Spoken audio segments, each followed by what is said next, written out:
And remember, we are recording audio and video. So before you speak, please state your name and your name.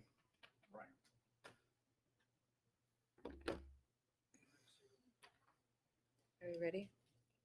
Okay. I hit it 3 times. Comrades, you are all called to order for the opening ceremony. If you can stand.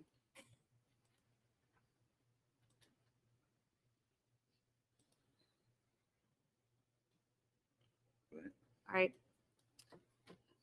And please, attention, and please join me for the Pledge of Allegiance. I pledge allegiance to the flag of the United States of America and to the republic for which it stands, one nation, under God, indivisible, with liberty and justice for all. Ready? 2. Comrades, will now be held in prayer by our chaplain. I will stand in. God be merciful upon us and bless us. Cause your face to shine upon us, that your way may be known upon earth, and thy saving strength among all people. Let the people be glad and sing for joy, for you shall judge them righteously and govern the nations upon earth. Especially do we pray that we may have your guidance to the end that we may each of us firmly uphold the great principles of this organization. Amen. Amen. Amen. I now declare this meeting open for the transaction of such business as may rightfully come before us. Please have a seat.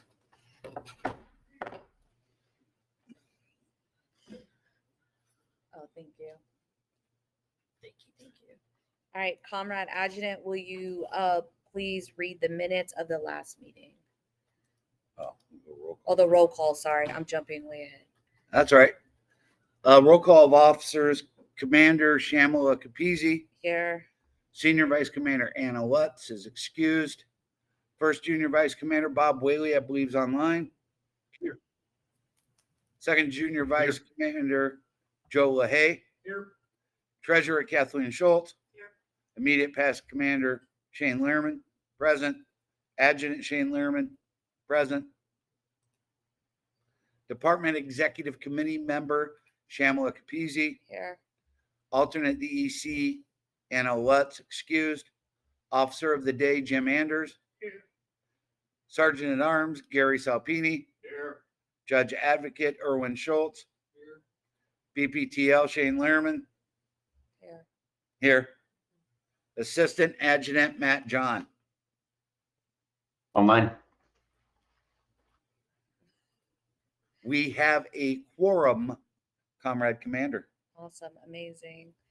Also, who's all our guests and members online? So everybody that is in the room this morning has signed in.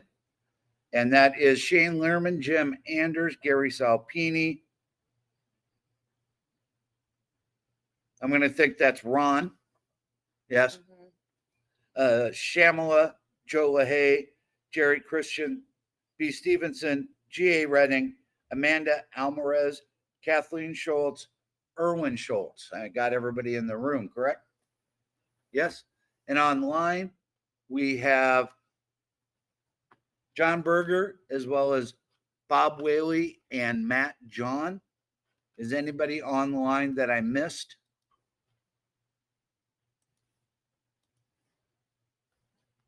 No. Those are all of the members in the room or online this morning, Comrade Commander. Okay, awesome. All right. Could you please read the minutes of the last meeting, please, sir? I would love to. However, the June meeting minutes are corrupted. The video did not turn out. I could not salvage the video and or the audio. Okay. So I am going to try to reconstruct it for the next meeting so we can have that available, and I'll have that posted prior to. Okay. And as a precautionary method this morning, not only are we recording the video and audio online, we are now recording all of the audio on my phone as a backup. So if we have a problem again, we'll be able to figure out. Now, John Berger, who's online, is an IT nerd. Yes, he is. He is right now practicing, or I shouldn't say practicing, trying out 2 different programs that can record everything on the screen and audio at the same time, so we can have another potential backup. So John, thank you for doing that this morning. But yes, there are no meeting minutes at this point to read. Okay. Awesome. Do we have a motion? Motion is not required since the meeting on the previous minutes are not available. Okay. Vote on or accept. And I apologize for it, but sometimes we rely on technology and then technology fails and we don't have a backup. Today we have a backup. Okay. See, you're doing Which it. means technology will work with Awesome. Okay. Go back to sleep now. Yes, please do. No. Can we hear the treasurer report, please? It'll be short. Well, here, you can have my spot.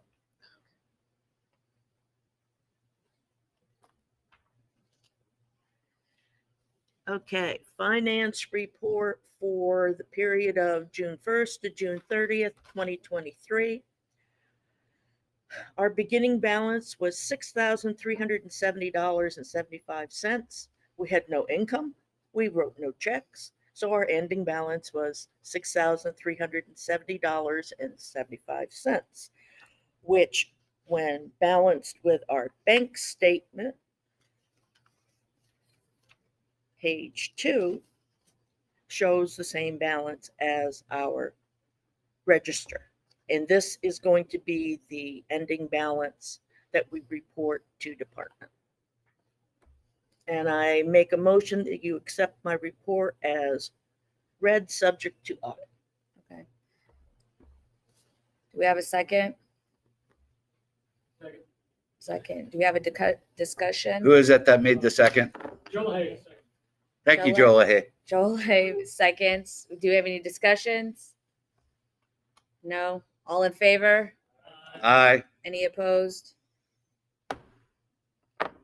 The ayes are above the nose. There you go. Oh, look at you. You're getting it right on. Took me like what umpteen years to Well, finally you get it. know, it's all about Yeah. timing. Yeah. We're- And I'm horrible at that. Okay. Our chaplain is not here today, but however, do we have any reports of sickness or distress to I don't have any other reports outside of one that I really want to make sure we're aware of. For those of you who don't know, Bob Bent, who was a member of DAV Chapter 48 and the Department of Virginia Service Commission commissioner for probably 30 or 40 years, passed away on July 2nd. Bob has been at several of our meetings and events over the last 10 years. He was in the hospital for a back condition, developed a breathing problem. He was transferred to a larger hospital and passed within a day and a half due to a respiratory distress. So it was a very sudden, unexplained type of thing. But Bob was a staple at all of the department events. You would see Bob everywhere. And one of the things I appreciate the most is when Lynn, my wife, and I first started dating, and my stepson was coming to a lot of the department conventions and events, Bob went out of his way to make them welcome. And every time I would see Bob with that, the first thing he would ask me is, how is my wife and my son? So Bob was a very compassionate man, big heart, very caring. He will be missed. Yeah, very And he sweet. was our last Confederate veteran. We always used to tease Bob about his age, saying that he was a World War I veteran, a Civil War veteran. Bob was up there in years. I'm going to post a link to his obituary in our after action report. You read Bob's history, it's pretty amazing, and some of the awards and decorations he's received throughout his life. I'll put that up. But if you're interested, Bob's funeral will be on Monday, July 17th in Springfield at the Domain Funeral Home, 5308 Backlick Road. The visitation will be at 3. The service will start at 4. There'll be a reception at 5. If you're interested in attending his internment, that'll be on Wednesday, July 19th at Quantico National Cemetery at 18424 Joplin Road, Triangle, Virginia. The graveside service will start at 11:30. I don't think I'll be able to make the funeral as I will be in DC that day, but I have asked to work from home on Wednesday so I can go to Bob's internment.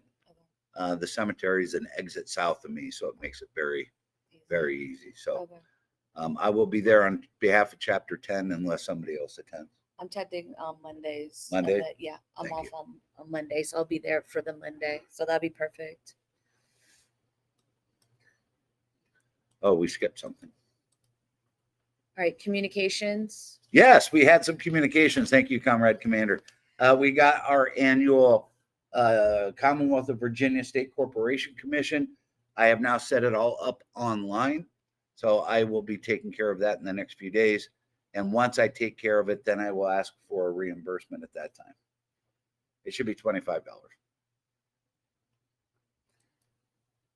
right, so we have that one. All right, so reports on women veterans. Nothing to Anybody? pass. Huh? Did you have anything on? Oh, I the have veteran- nothing to pass. No.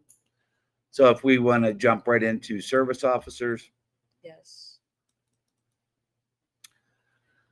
and we will start with an update on the PACT Act. Again, as a reminder, the PACT Act added new diseases and presumptives for veterans exposed to burn pits for the Persian Gulf, OIF, OEF, as well as added 2 new diseases for Vietnam veterans due to Agent Orange. It also added 6 new countries for Agent Orange exposure that previously weren't recognized.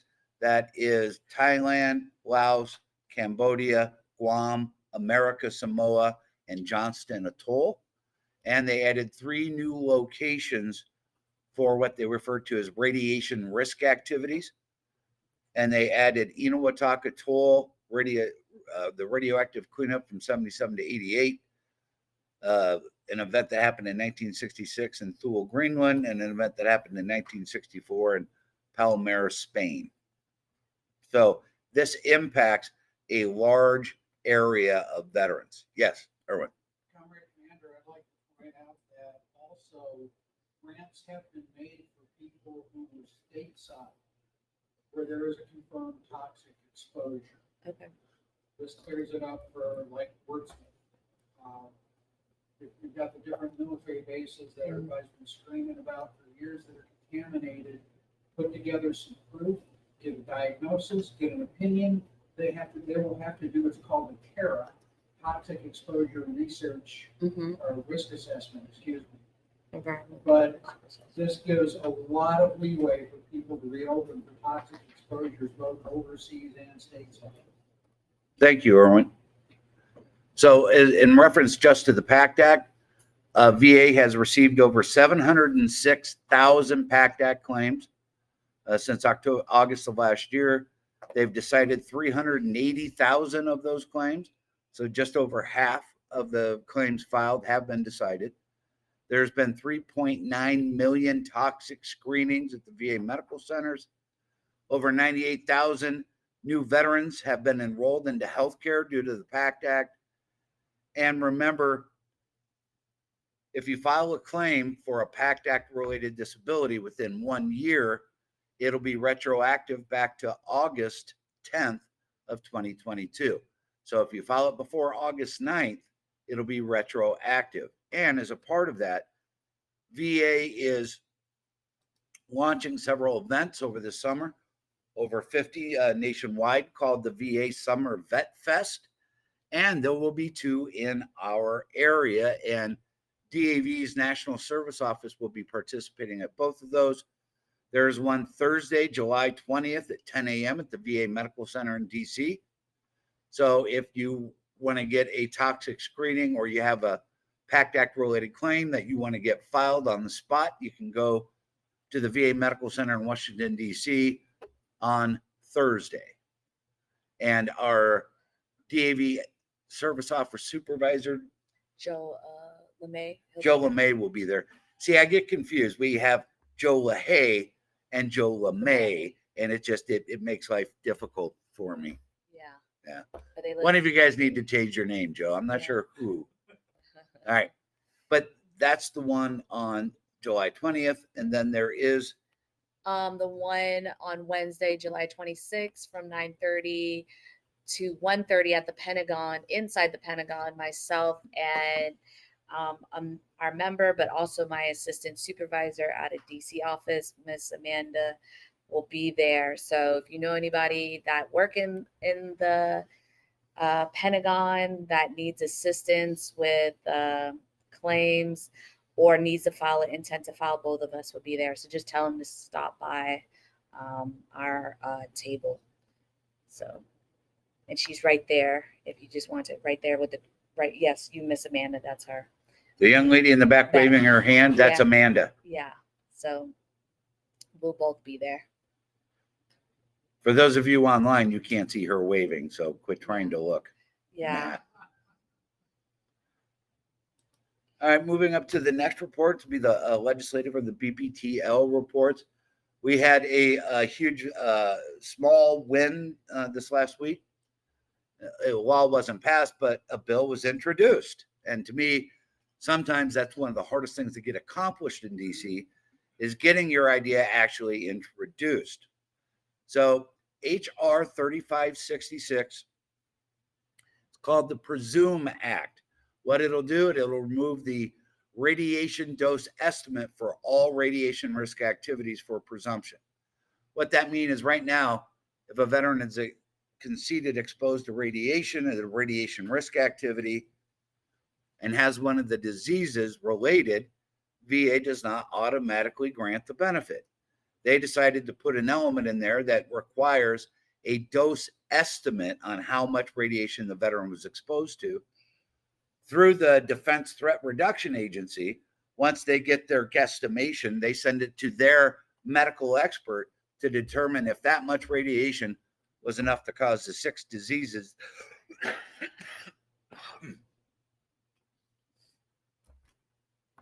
that you have that are on the list. It's a horrible way. The statute does not require the dose estimates. This is something VA added via regulation. So this is a big deal. If we get this bill passed, it will no longer require VA to get a dose estimate to prove how much radiation a veteran was exposed to if they participated at a radiation risk activity. So if you were at a place where the big bomb went boom, they're just going to assume you were exposed to radiation. I mean, isn't that just kind of the normal? Right. Yeah. Yes. Several times. They got even recognized in court on these radiation claims that the VA was still using the year 5 dosage assessment, and it's already up to year 7, so it's completely outdated. So we did some work on this, all of us in the DAV. It's, in my opinion, it's a open door to a win for all of us who work radiation cases. Now, this came to fruition. It's one of our critical policy goals for the national organization. We talked about this at midwinter this last year, the midwinter event that the national organization has. We prepped all of our members from across the country. The DAV Department of Nevada, I'm giving the assist on this because they explained this issue to their representative on the Hill. They got very interested in it and reached out to me within a week or two. We sat down and went through the whole thing. And that office, Representative Dina Titus, Dina, they are the ones who introduced the bill. She's from Nevada, from the location where the tests were actually being done. And academically, she holds a PhD in atomic energy. Oh, wow. So Brainiac. we got the right person to be our champion on this bill. We haven't released an alert yet through the DAV Commanders Action Network. That'll be out in the next few weeks. Again, this just was introduced on the 11th. So we just haven't had time to get that out yet, but you'll see that in the next few weeks. So when you get it, please make sure you show your support and send the message to your member of the House of Representatives. Speaking of the Commanders Action Network, if you have not become a member yet, davcan.org, you'll get all of the updates on legislative issues that pertain specifically to service-connected and disabled veterans and their families. So if you haven't signed up for davcan.org yet, please do so. And you'll receive all of these legislative alerts for you to contact your members of Congress. There are a few that have come out recently. I'm just going to take a few minutes to talk about. One is there's a bill in the House and the Senate. So the bill in the House in the Senate is S 1028. In the House, it's HR 2441, the Service Members and Veterans Empowerment and Support Act of 2023. This specifically addresses military sexual trauma claims and changing the evidentiary requirements for MST claims for PTSD related to an MST event. It's going to lower the bar of proof. This is a bill that we thought was going to pass in the last Congress, and our friends decided they didn't want it to pass. So it failed in the last Congress, but it's back. We hope it will pass this Congress. Now, another good piece of legislation that was just introduced that we support is S 1635 or HR 3718, the VA PTSD Processing Claims Improvement Act. This will require VA to update all of their training for PTSD claims for everybody who handles PTSD related disability claims. Not only must they update it annually, they must provide the training annually, and it must be evaluated and updated going forward. This is a very important piece because there are 5 different ways to get PTSD service connected. And sometimes I think VA misses the ship on some of those or doesn't understand them correctly, especially conditions related to MST or physical assault. The regulations are very clear. So this is a good thing, forcing them to have mandatory training so that the decisions are better. Unfinished business. Do we have any unfinished business? Why, Comrade Commander, we do. Awesome. Look at that. The audit committee will meet at our August. I don't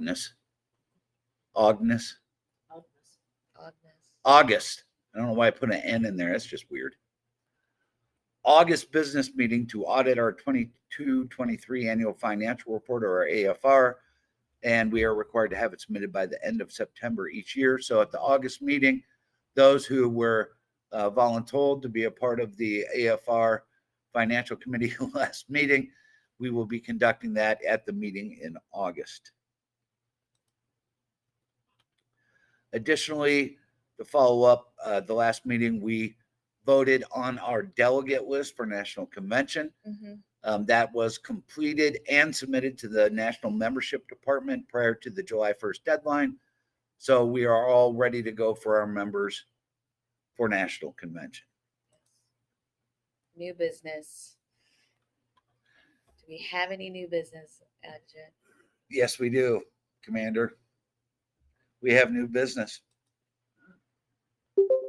Historically, DAV Chapter 10 has donated to the DAV National Service Foundation. The foundation initially served to ensure that our service program and other services initiatives would always be available for veterans of every era of every conflict. Our chapter has donated, I want to say, close to $5,000 over the last 2 decades to the National Service Foundation. We have not made any donations in the last 2 years, mostly COVID related. We just didn't think about it in time before the convention. So I believe we would like to, as the adjutant, would like to make a motion that we make a $500 donation to the DAV National Service Foundation to ensure that our services are always available. Do we have a second? Okay. Thank you. Do we have a discussion? All in favor? Aye. Any opposed? 500 it is. I'll let you carry this one. So this one, donation, is the Guild. If you don't know the Guild, it is, a group within, our service for national service officers, right? And usually, and for TSOs, not but NSOs, but also TSOs. And so the Guild has been, it's been historic, right, in our organization. But I wanted to donate $150, because anything that happens within, our NSO or TSO community, in the sense of family, if a family member passes or NSO passes or TSO passes away, it's their, they actually get with the families and donate either flowers, send flowers from our organization, and or donate in that NSO or family member's name. So I wanted to donate 150 to that within to that, because of what they do for us, and their budget gets smaller and smaller as our NSO core gets smaller and smaller. So I wanted, as a chapter, to donate to them, to also show, to other chapters that they should contribute, another way that they can contribute to the actual NSOs and the TSOs that do the service work, right, for free. So that's just something I wanted. And I'd like to make a motion that we, Chapter 10, make a donation of $150 to the National Guild of Attorneys in Fact. do we have a second? Awesome. Do you have a discussion? We do. Yes. I'd like to say that I'm a little upset, as the National Guild treasurer. I actually am the person who actually contacts the flowers FTE. Contact with our National Guild chaplain. We get a notification that one of our past national service officers or active service officers is a family member. I actually take the time to call the flower shop to set a covenant plan or flower arrangement for the funeral ceremony or a donation, which I've done in the past to whatever the person wants. In the past, I've donated to like cause the dead to cemetery for cremation services. And I just want to say thank you so much for the recognition and gratitude for all the national service officers. There are a lot of them that do not know what we do, and I feel like I will see today. Thank you. You're welcome. All right. Before we vote, I'd like to add, Mm. as a past committee member of the National Guild of Attorneys of Fact, as a past vice president of the National Guild of Attorneys of Fact, and the past president, I can't keep a job, Gary. That's why I have lots of titles. The Guild, in my career, has done so much for the service officers around the country. And I was highly engaged with the Guild for many, many years. And it's about taking care of those who take care of us, is what it really comes down to. There's a level of camaraderie and compassion that is shared within the Guild. So I'm very glad we were able to have this discussion, and now the vote. Okay, awesome. All in favor? Aye. Aye. Any opposed? Thank you. All right, DAV information seminar. So as Chapter 10 has sponsored several DAV information seminars in the past decade, our last one was in 2018, which was actually in here, right? We would like to host one in October at same place, here on October 21st. So Gary, can you run down your favorite person within the county to see if we could get the big haul for the 21st? I will be happy to Okay. You are a good man, Mr. Salpini. Work on my diction. To maybe get traction. Okay, good. And just a little discussion about it before we vote. Uh-huh. The last time we did it, we were required to provide a $500 fee. Mhm. That was quite contentious at the time to pay for the custodial work. Since we were here all day, they had to pay for, Even though we cleaned up. even though we cleaned up. Yeah. So they actually took it down from $500 to $250. But as a reminder, that may be a potential part of this because we are asking them to allow us to be here essentially from 9 to 4 that day. Okay. So if that does happen, the national organization and the NSO office, Shamla's office and Amanda's office will probably be the ones coordinating all of the efforts. And then all we need to do is find a way to make sure that we got food, coffee, and water, whether it's through donation or purchase from us, available on that day. But we've done many of these in the last few years. We did several at the American Legion Post where we've met. We did 2 or 3 of them there. We did one at George Mason Law School. Mhm. That was a long time ago, Erwin. I think you can remember that. It was exceptionally well attended. The problem was there was absolutely no parking and it rained all damn day long. Yeah, because it's in Ballston. Yeah. We had a very good turnout, yes. But yeah, the ones at the Legion were pretty good, because we had to figure out where we were gonna be that day. So yeah, we want to do it again here because what we had here the last time went well. So It went very well.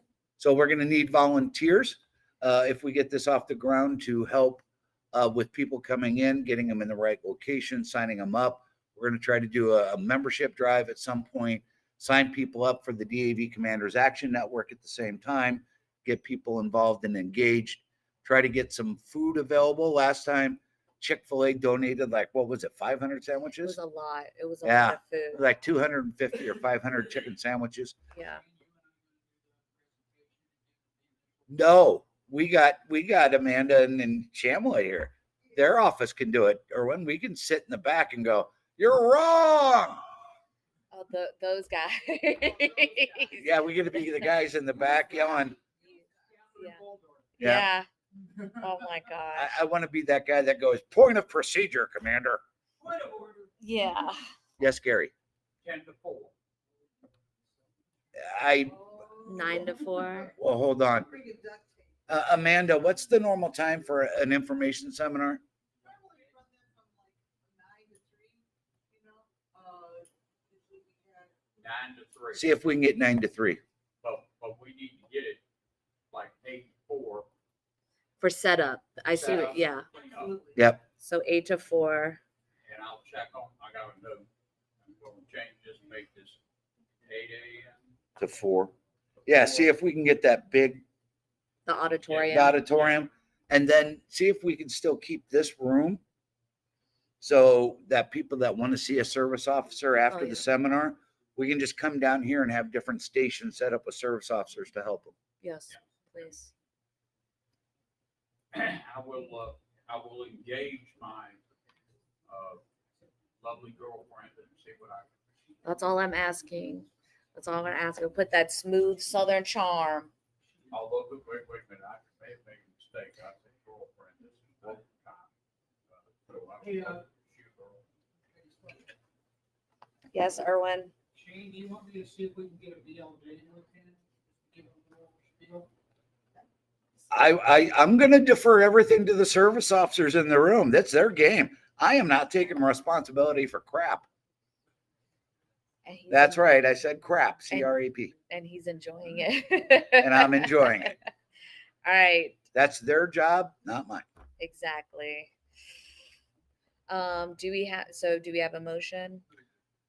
Do we have to vote on this? Well, I'm not sure that we do or don't, but let's do it anyway. Okay. So I make a motion that Chapter 10 host and sponsor an information seminar in conjunction with the National Service Office in the month of October, hopefully here.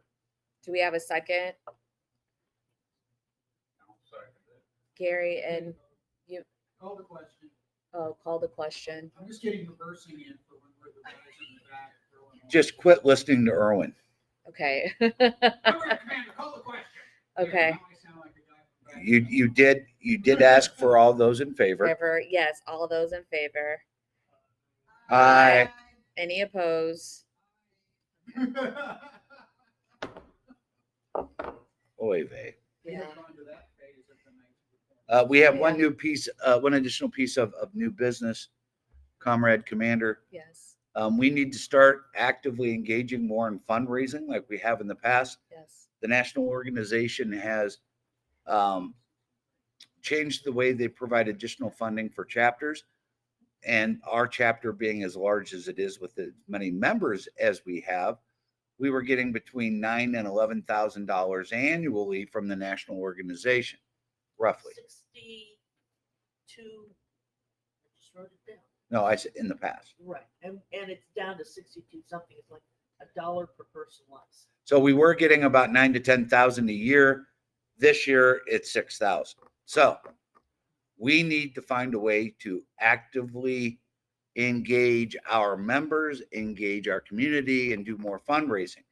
Now, Chapter 10 did start the Buy a Vet a Beer campaign at Fairwind Sailings or Fairwind Brewing a few years ago. It came to an abrupt stop when the owner took his own life, and we just kind of walked away from that. However, the Buy a Vet a Beer campaign took off in the rest of Virginia. Many chapters across the state, to include the Department of Virginia, took up this idea of Buy a Vet a Beer campaign, and it's doing very well. We need to get back in the game. Essentially, this is how it works. You as a brewery, in the month of October, or even just before Veterans Day in November, you run a campaign to buy a vet a beer. We create this little note slip basically for them, and then you can purchase one, and it's the price of a beer. And then let's say Ron purchases it and he says, "Thank you, veteran, for your service, blah blah blah blah blah." Ron, you give it to them, they hang them on the wall in their brewery. On Veterans Day, any veteran can come in, grab one of those off the wall, and have a beer on them for Veterans Day. Oh, sweet. So we started this at the Fairwinds Brewing. It's taken off to several other breweries. Mhm. We need to get back in the game because we need to increase our fundraising And membership. and membership. And Will King, who was with Chapter 7 and now 33 in the department or commander, he has done this very effective in their area, and he's willing to help us re-kickstart it in our area. And I know Matt John has expressed interest in the past. Matt, would you be willing to do that again, sir?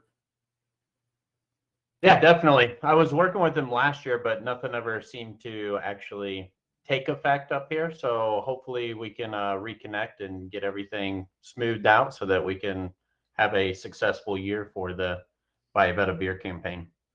Thank you, Matt. I think if we get at least one, we're going to see between $400 and $500 Yeah. from that event, potentially not more.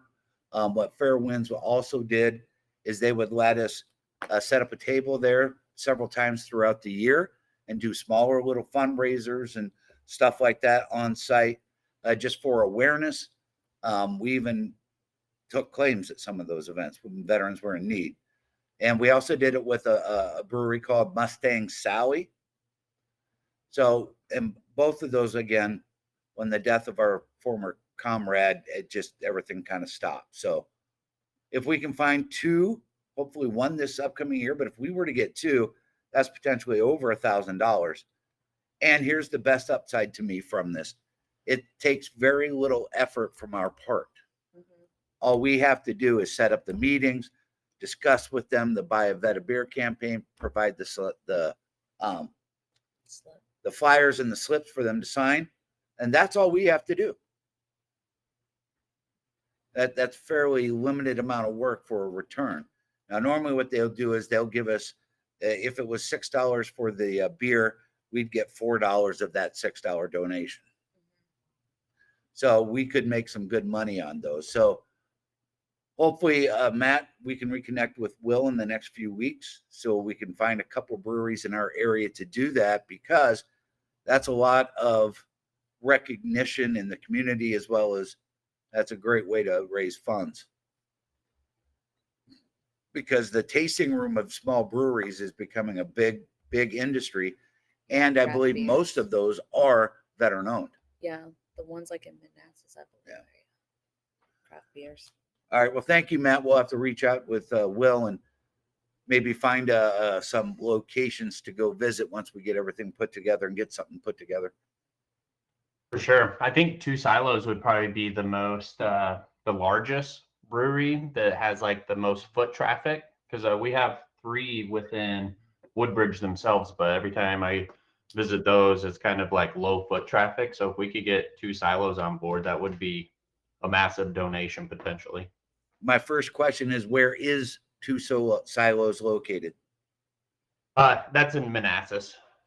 Yeah, we can't go there Because they're Where do we got to stick to? Kind of in because Arlington-Fairfax chapter 15 is in Manassas and chapter 48 is in Woodbridge. So we can't fundraise in another chapter's area. So we got to stick to Arlington and Fairfax. Yeah, there's a lot to choose from up there as well. I'm sorry, Matt? There are a lot of breweries up in those areas to choose from as well that have a lot of foot traffic too. Thank you. And I I believe was just trying to think of higher veteran populated areas as far as individuals that would frequent there on Veterans Day. well, what we would do with Fairwinds Breweries, we would do a few events before it, but then on Veterans Day, a lot of us would gather there on Veterans Day and kind of have not a party, but be there to celebrate Veterans Day together. together. Yeah. They did a seafood boil for us at the same time Looking forward to it. Okay. at Fairwood. I can't hear you, but I'm just going to move on with it. Joe, did you have a recommendation of a location? Fairfax City, they got the Ornery Brewery Fairfax City Ornery Brewery. Did you hear that, Matt? right off of Main Street. Yep. Well, and downtown Fairfax. Downtown Fairfax? Yeah. That's a good location. Yeah. There's also a veteran owned one right down the road down here called Honor Brewery. Oh, Honor Brewery. Matt, you getting this? Writing it all down. 11250 James Fort Circle, Fairfax. Veteran owned. James what? SWART. Sport. It's 1.1 miles from where we are right Okay, awesome. Do we need to vote for that? now. Or, Walk no? over there. Or just FYI? Yeah, sure. Or I make a maybe- motion that as a part of our fundraising, we look into and establish the Buy a Bed of Beer campaign in at least one brewery before Veterans Day. That's my motion. Okay. Do we have a second? Yeah, I'll second. Okay, all in. By the way, that y'all is Gary Salpini. Oh, Gary Salpini seconds. Do we have any discussion? No. Good at finding brewers. Uh, Ron King said he's good at finding breweries. And if somebody mentions going out and drinking beer, Matt John is on it like a pack of dogs on a three-legged cat. Oh, wow. I was going to say like a fat kid on a pack of Smarties, but we'll move on. Okay. Like a hobo on a ham sandwich. Oh, Lord. Like good looking on Shane.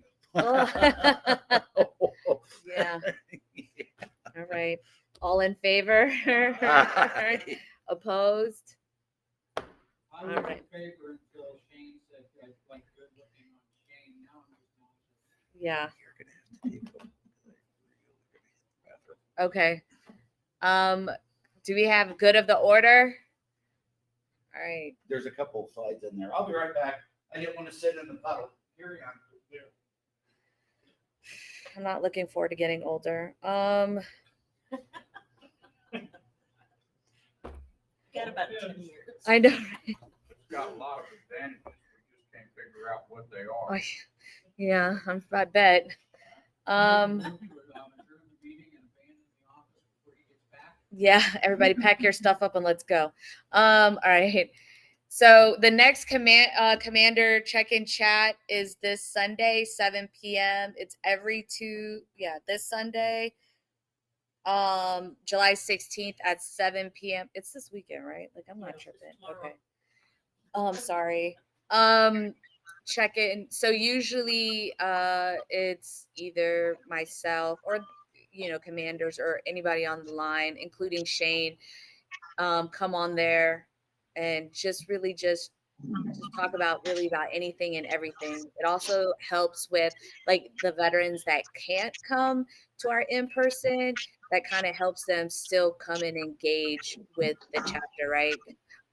So that will be this Sunday at 7 p.m. Just go on our website and there's a link to get you there. Oh yes. So the next cleaning for the American Veteran Disabled for Life Memorial is next Saturday, the 22nd at 7:30 a.m. This is our July. Was it second? Is this May, June, July. This will be our third cleaning of the year. Yeah. You know, when you got two Marines counting on their fingers, it's not going to end well. Yeah. I was gonna say too. Yeah, I don't remember. Yeah. But it'll be next Saturday at 7:30 a.m. Please, if you haven't volunteered, please show up and give us a hand. Comrade Commander, I will not be at that event next Saturday. My wife is forcing me to take time away with her. I know. She's selfish. She wants to spend alone time with this guy. I mean, do you blame her? I mean, you're so handsome. Yeah. And let's not forget witty and charming. Yeah, there you go. As well as humble. Exactly. Yeah. Number one. Yes. Okay, so but I'll be there that Saturday, so please come out. Doesn't necessarily have to be a veteran. We've also had, is it civilians? I don't know. We've had normal citizens, yeah, non-veterans come. We've had people from VA, the Department of Veterans Affairs volunteer to come and clean and help us out. We've had staffers from members of Congress yes. come and help us. You might get a Girl Scout or a Boy Scout. Then I don't want to turn into child labor. You know what I'm saying? So. So remember, we need about 10 to 15 volunteers, 7:30 to 8:30. It lasts maybe, if we have 10 people, we're done in a half hour, essentially. Yes. So we're going to put this out again. We'll put more information out next week on our Facebook and Twitter, as well as I'll do another reminder release for the event. So if you know somebody that says, wow, Gary, I would really like to help veterans. And Gary, you can just say, get up at 6:30 in the morning and go scrape bird poop off a wall. That's how you can help. Just one clarification, that's congressional testimony. Congressional testimony, Exactly. bird poop. I think it's the same thing to Gary. Is that correct? It's all the same. If Awesome. you've never cleaned the wall, Gary, every single time when we're cleaning the bird poop off the wall, he just starts laughing and go, yep, more congressional testimony. By the way, the memorial is right next to one of the members, the House of Representative office buildings, right on the Capitol. So that's why Gary likes to say that. So if you haven't been there, it's pretty amazing. Show up and help us clean, please. Awesome. There are 2 places to park. Now, theoretically, these aren't legal in the sense of you couldn't park there during a normal day, but right in front of the memorial, there's handicap parking. It's right next to the memorial. I mean, you pull up right next to it. Yeah. Nobody cares because we're there to clean the memorial at 7:30 in the morning. That's also where the park ranger parks from the National Park Service, who helps us do it. There's no problem parking there. There's also, just to the south of it, a handicapped parking lot. Mm-hmm. And that's where a lot of us park as well. Yes, I know it's handicapped parking, but it's at 7:30 in the morning and we're there to clean the memorial. Many times when we've left, DC police are sitting in that parking lot in their cars. And when we come out to get in our vehicles, all they say is, thanks for cleaning the memorial. See you guys next month. So it's never been an issue for anybody if you park in those places. Now, there's other areas to park that either you have to pay, or people miss the sign that says government parking, and then you'll get towed. So best thing, park right in front of the memorial or right off to the side in the handicap spot, and you'll never have a problem. Yeah. Yes. There's a metro stop about Is that federal? 3 blocks from there. I'm trying to think of the name of it. I thought it Oh, was federal. Is it Federal Triangle? Is it that one over Southwest? no, I don't. Give me a second and I'll look. Yes, I know there's one 3 blocks away because I've used it before, but what it Oh. is, I can't. There's another one that's by the Capitol that's up the hill, but then you would have to come down that hill. And then go back up and after. you finish Yeah, cleaning. and that's It's on not. the mall. I forgot, but I've been to. There's one on each end, but if they're not close. Yeah, they're kind of a pain. Give me just a second. The one I was thinking about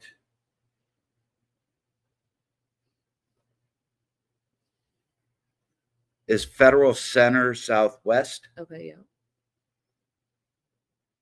and there's also Capitol yeah. Hill South, but Capitol Hill South, that's going to be farther away than what Federal Center is. Mhm. And that's on top of the hill, so then you would have to come down, and then when you go and then go back up that hill. But Federal Center would be Yeah. the closest. It's about 3 blocks away. And it's straight shot. Or if you want to park at national headquarters and catch a ride over there from somebody who's going to be there, let me know. There's no restrooms at the site, at the location for the cleaning. So what we always like to say is plan ahead for restrooms. But if you need to use the restroom right before or right after, if you go to our headquarters, I will be there and let you in to use the restrooms and whatnot. And go about your business, and I'll be there if you want to park, and I can give you a ride over. Oh, but not this week because I'm out of town. Sorry. Exactly. Yeah, I'm useless to you. Yeah, I know. Yeah. It's like talking to my wife. But she wants to spend time with you. All right. Are we ready? Yeah. All Are right, you? good to go. Yeah. All right. At this time, 1 minute silence will be devoted in honor of our departed comrades. Please, Yeah. please stand if you can stand.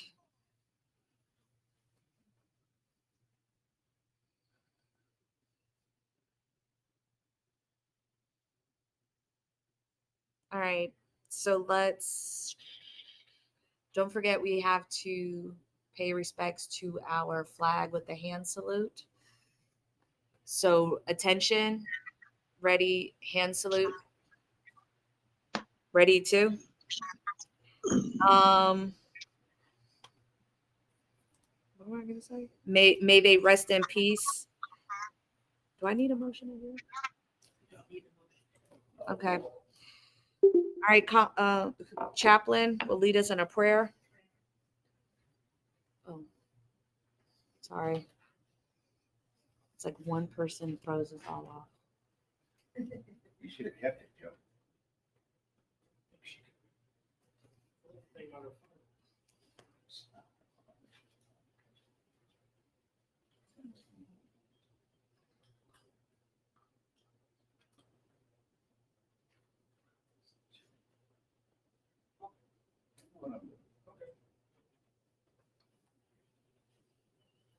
May the peace of God, which passes all understanding, keep our hearts and minds in the knowledge and love of God, now unto the eternal and all-wise creator of the universe, preserver of our nation, be honor and glory forever and ever. Amen.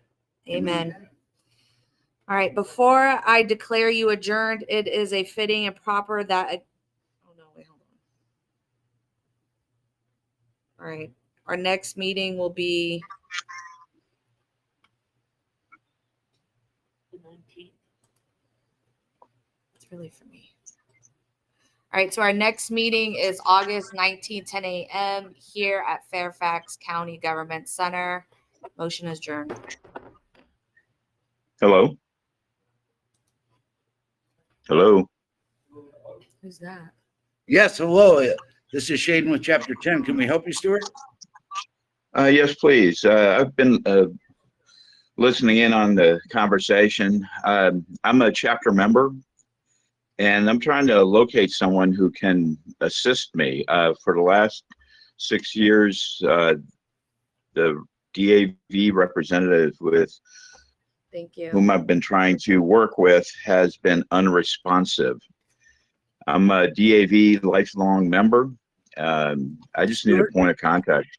It's Yes. real easy, Stuart. We have a DAV National Service Office in Washington, D.C., and the assistant supervisor of that office, her name is Amanda Alvarez, and she's in the room right now. And all we need is your contact information, and we can, or wait, she's bringing me hers. Yeah, business card. Hold on here, Stuart. Okay, Yes, sir. sir. Hello. Yes, I'm here. All right. She can be reached at area code 202. One moment. I don't have, how about if I give you my contact information? I don't have a pen with me right now. Hold on just a second. Here, I got it. Just give me the number. All right, go ahead, Stuart. Yes, my name is Stuart Wallers, Wahlers. And my phone number, I have several points of contact, is 202-322-7602. And another point of contact is 530-786-8255.